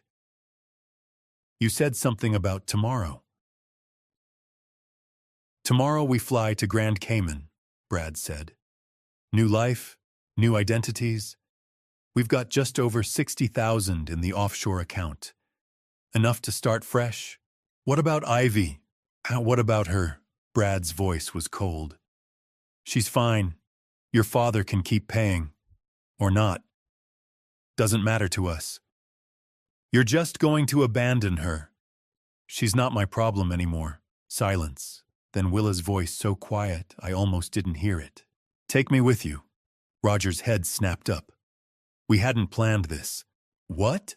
Brad sounded confused. Take me with you. To the Cayman Islands. Let me disappear for real this time. Why would we do that? Because I have nothing left here. Willa's voice was breaking. Academy Award breaking. My father hates me. Ivy doesn't know who I am. I might as well start over too. Brad and Natalie didn't respond. I could hear them talking, whispering, Too quiet for the wire to pick up clearly, then Natalie's voice louder. We don't need her. She knows too much, Brad said. Everything. If she talks, then we make sure she doesn't talk. She comes with us, Brad said slowly. Or, the silence that followed made my blood run cold. Or what, Willa's voice, still calm, but I could hear the edge of fear creeping in. Brad's voice dropped to a whisper, but the wire picked it up. Clear as day. Or we make sure you never tell anyone. The moment I heard the threat, I moved. Through the earpiece, Brad's voice continued. Colder now. Final. Willa, you're a liability. You always have been, Natalie's voice. We can't risk her talking, then sounds, movement, a sharp intake of breath. Willa's voice no longer calm. Let go of me. I didn't think, just reacted. The car door slammed open. I was out before Roger could stop me. Stephen, wait. I didn't wait. Couldn't wait. My daughter was in there and they were threatening her, and 7 years of control snapped in that instant. Roger was behind me shouting into his radio. All units move in, go, go, go. I heard sirens, saw headlights, police vehicles converging from every direction. But I was already running. 50 yards felt like 50 miles. The warehouse door, side entrance. I hit it with my shoulder and it flew open, inside. The scene froze for half a second. Brad gripping Willa's arm. Willa trying to pull away. Natalie standing near the exit keys in hand, ready to leave. All three of them turning toward me as the door crashed open. Get away from my daughter. The words came out raw. Furious. Brad's hand dropped. Willa stumbled backward. Then the warehouse exploded with sound and movement. Police hands up, police. Officers flooded through the door behind me. Black uniforms, vests, weapons drawn but pointed down. Professional, fast, overwhelming. Detective Walsh was first through. Brad Wallace, Natalie Hughes' hands where I can see them. Brad looked at the door, at the officers, at Walsh. His face went through about 5 emotions in 2 seconds. Shock, panic, calculation. Then something like defiance. He bolted, tried to anyway.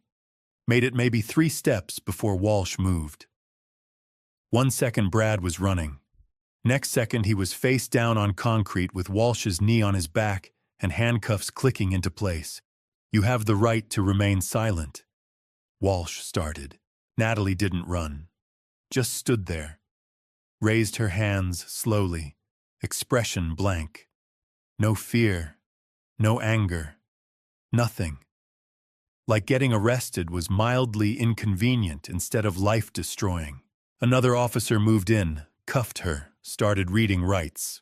And Willa was standing in the middle of it, all wire still hidden under her shirt, looking lost. Looking free. Looking terrified and relieved and broken all at once.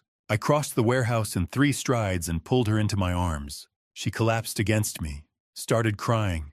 Not quiet tears, full-on sobbing. 7 years of fear and guilt and isolation pouring out. It's over, I said into her hair. You're safe now. It's over. Dad. Her voice cracked. I'm so sorry. About everything. About Mom, about the money, about... I will figure it out, I said, held her tighter. Together. We'll figure it all out together. Behind us, officers were securing the scene, taking photos, collecting evidence. Walsh was on his radio, coordinating with someone. Roger appeared at my shoulder camera, still in hand, looking satisfied. Brad was being lifted to his feet. Still handcuffed, still trying to talk his way out of it. This is a mistake, he was saying, voice loud, insistent. We didn't do anything wrong. He looked at Willa. She's lying. She's been lying for years. She's unstable. Everyone knows she's— Save it for your lawyer, Walsh interrupted. Brad Wallace, you're under arrest for fraud, conspiracy to commit fraud, grand theft, identity theft, false imprisonment, and accessory to unlawful handling of human remains. You have the right to remain silent. I suggest you use it. This is ridiculous. We were helping her. She wanted to disappear. We gave her that option. Walsh just looked at him. We recorded everything, Mr. Wallace. Every word you said tonight. Every confession. Every threat. It's all on tape. Brad's face went white. What? Well, the wire your wife was wearing. It recorded everything. Walsh held up a small device. Crystal clear audio. You admitting to staging the fight. Faking Willa's death. Stealing from Stephen Harper. Planning to flee the country. And threatening Willa Harper when she confronted you. Brad stared, then looked at Willa. Really looked at her. Understanding dawned. You set us up. Willa wiped her eyes. Looked at him. And for the first time in 7 years, she looked strong. No, she said quietly. I just told the truth. 2 officers led Brad toward the door. As they passed, he twisted back. We would have gotten away with it. His voice cracked, almost desperate. We had it all planned. We were so close. Walsh shook his head. You were never close, Mr. Wallace. They took him outside, into one of the police vehicles. Doors closed. Sirens started. Natalie was already in another vehicle. Still silent, still cold. Staring straight ahead like none of this mattered. Walsh turned to us. We'll need statements. From both of you. But we've got the primary evidence. The wire recording. Financial records Roger provided. It's solid. What happens now, I asked? They'll be arraigned tomorrow. Bail will be high. Federal charges are likely wire fraud, money laundering. We're also picking up Gary Wells tonight. Your cousin at the morgue. He added, looking at where Brad had been. Conspiracy, body theft, falsifying records. And Willa. Walsh looked at her. Gentle now. Ms. Harper is a victim, not a suspect. We'll need her testimony, but she's not being charged with anything. She's free to go. Free to go. 7 years. And she was finally free to go. Roger stepped forward, handed Walsh a folder. Financial records, bank statements, transfer receipts. Everything Stephen paid over 7 years. 280,000, Walsh said, flipping through. We'll file for restitution as part of the sentencing. It'll take time, but you should get it back. I didn't care about the money. Didn't care about any of it. Just cared that my daughter was standing next to me, alive, safe, free. The police vehicles started pulling away. Lights flashing. Brad and Natalie inside. Headed to county lockup. To arraignment. To trial. To consequences they'd avoided for 7 years. Walsh shook my hand. Then Roger's, then Willa's. You did good tonight, Ms. Harper. That took real courage. She nodded, couldn't speak. Walsh left. Roger packed up his equipment, said he'd meet me at the station tomorrow for statements, gave me a quick hug rare for Roger, and headed to his car. And then, it was just Willa and me, standing in that warehouse, in the place she'd called home for 7 years. Can we leave? She asked quietly. I don't want to be here anymore. Yeah, we can leave. I put my arm around her shoulders. We walked out together, past the makeshift bed, past the photos of Ivy on the wall, past 7 years of imprisonment. Outside, the night air was cool, clean, free. As the last police car disappeared into the night, I felt my daughter's hand slip into mine. We had a long road ahead. Legal proceedings, therapy, rebuilding, introducing Willa to Ivy, explaining everything. But for the first time in 7 years, we'd walk it together. Justice isn't just a verdict. it's what comes after. The trial began 3 months later in January 2025. Those 3 months between the arrests and the trial passed in a blur. Police statements, meetings with prosecutors, therapy sessions for Willa, slow, careful steps toward healing. Introducing Willa to Ivy under supervision, at first only an hour at a time. Ivy confused and cautious. Willa patient, gentle, afraid of pushing too hard. Me standing in the middle, trying to keep everyone steady while my own emotions threatened to pull me apart. The trial was held at the federal courthouse downtown. A massive stone building with high ceilings and echoing halls, the kind of place that reminded you how small individual lives were compared to the weight of the law. Brad Wallace was charged with fraud conspiracy to commit fraud, grand theft of $280,000, false imprisonment of Willa Harper, identity theft, and accessory to the unlawful handling of human remains. Natalie Hughes faced charges of conspiracy, fraud, theft, and aiding false imprisonment. Gary Wells, Brad's cousin who worked at the county morgue, was charged with body theft, falsifying official records, and conspiracy. All three pleaded not guilty. The prosecution appeared unconcerned. I testified on the second day. I walked into the courtroom wearing the only suit I owned, the same one I had bought for Willa's funeral 7 years earlier and had never worn again. I sat in the witness box while the prosecutor asked me to tell my story. I told the jury about Willa's supposed accident, about Gloria's grief, about the urn that sat on my mantle for 7 years, about the $40,000 I sent Brad every January, about discovering the coffee grounds and cinnamon, about finding my daughter alive inside a warehouse. The defense tried to suggest I had been careless, that I should have questioned things sooner, that somehow my trust made me partially responsible. The prosecutor shut that down quickly. She showed the jury 7 years of bank records, transfer receipts, written documentation of every payment. She demonstrated that I had done exactly what any grieving father would have done, trusted family, and tried to protect his granddaughter. Willa testified on the third day. I watched from the gallery as she walked to the stand. She wore a simple blue dress we had picked out together. Her hair was longer now. She looked healthier, stronger, but when she began to speak, her voice trembled.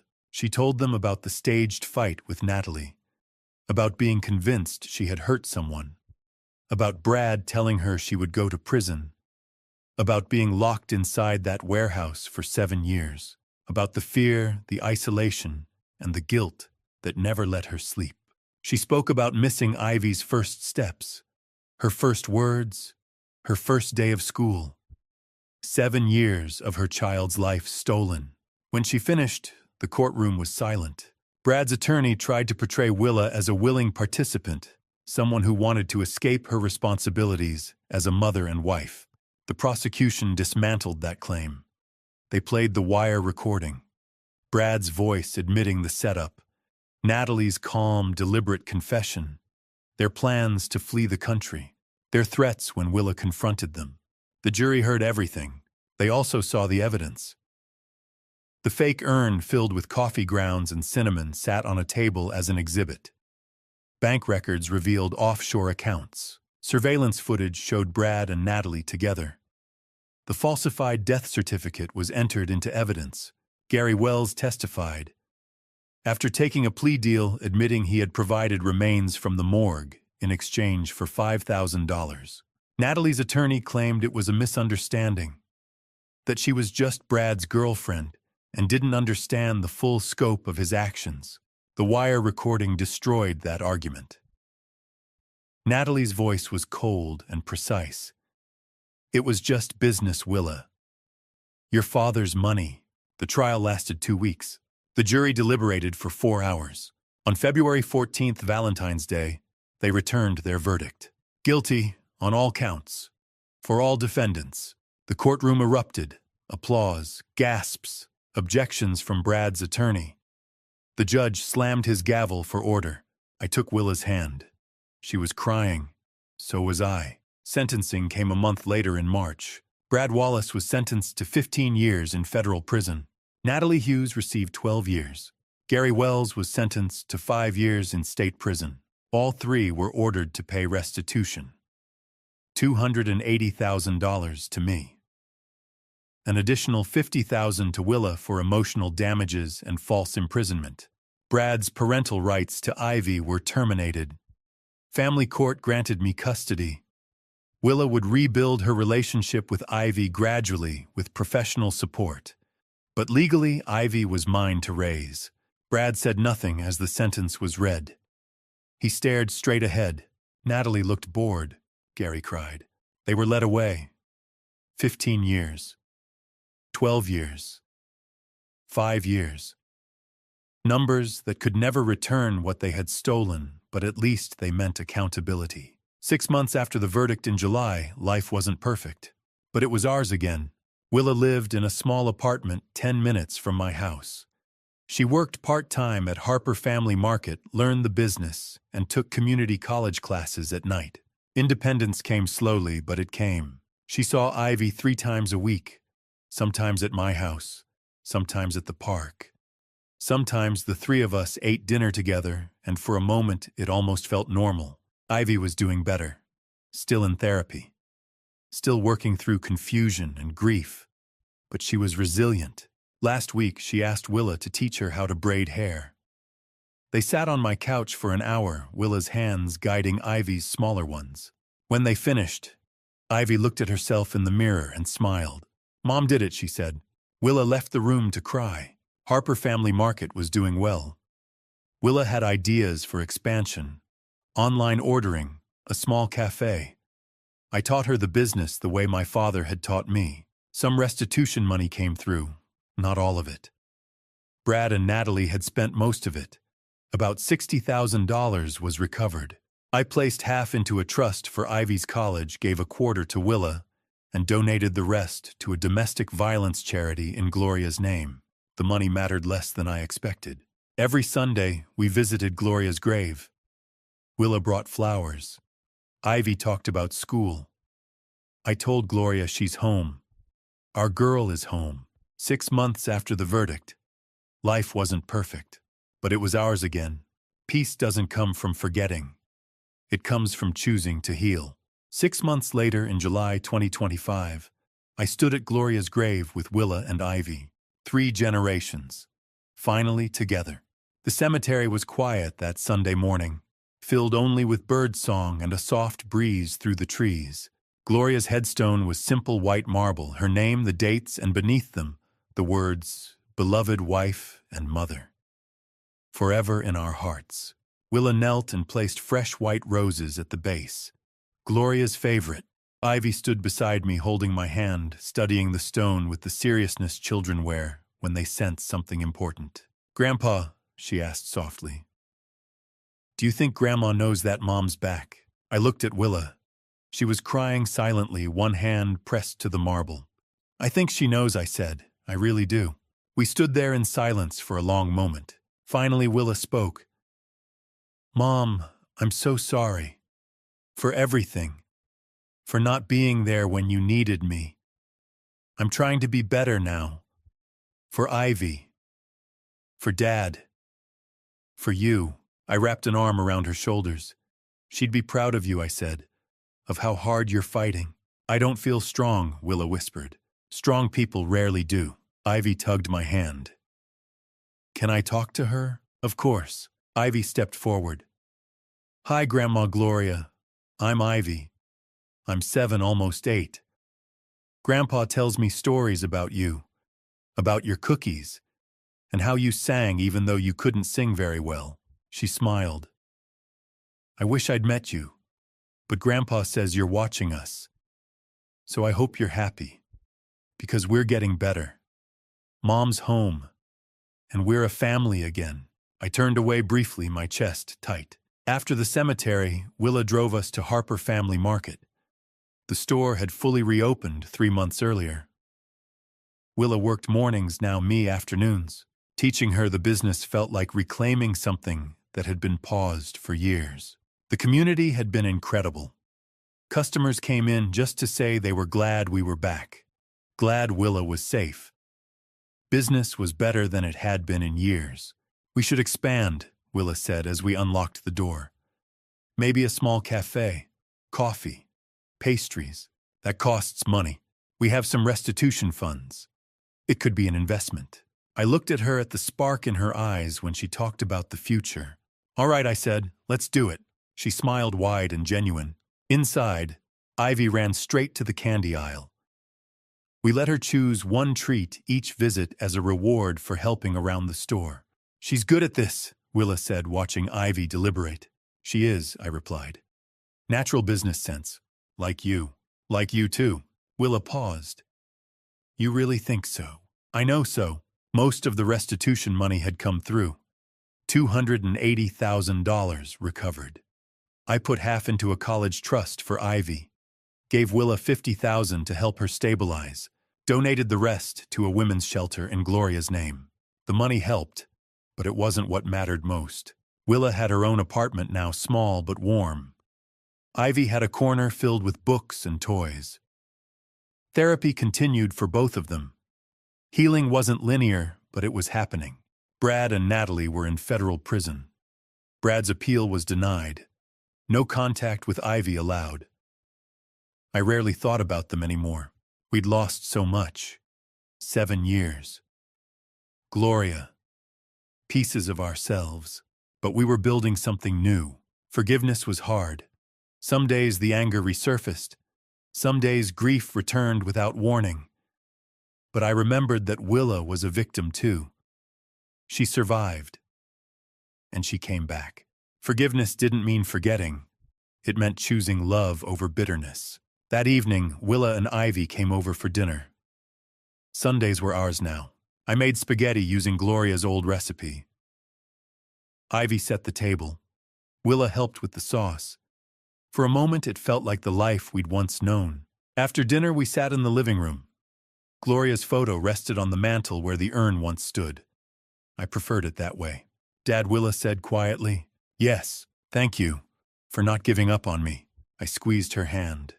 I never will. Ivy looked up. Grandpa, can you tell me about Grandma Gloria? I smiled. What do you want to know? Everything. So I told her. About meeting Gloria at a fair. About love and laughter and mistakes and family. Ivy listened closely. Willa cried softly. She sounds amazing, Ivy said. She was. As they left that night, Ivy hugged me tight. Love you, Grandpa. Love you too. Willa smiled. See you tomorrow? 6 a.m. I'll bring coffee. I watched them drive away and felt peace settle in. Not perfect, not easy, but together, and that was enough. 7 years of lies, a lifetime of truth ahead. On a quiet Sunday evening in July, the three of us sat around my kitchen table, 3 generations finally whole. Ivy was showing Willa her drawings from school. Willa was smiling, really smiling for the first time in 7 years. And I realized this family story didn't end with revenge. It ended with redemption. And to you listening to this story, remember this. I spent 7 years carrying a weight I didn't even know was there. 7 years paying for a lie. 7 years mourning a daughter who was alive but imprisoned. And when I finally learned the truth, my first instinct wasn't justice, it was rage. I wanted Dad revenge so badly I could taste it. I wanted Brad and Natalie to suffer the way my family had suffered. But God taught me something I didn't expect. God doesn't honor revenge, He honors truth.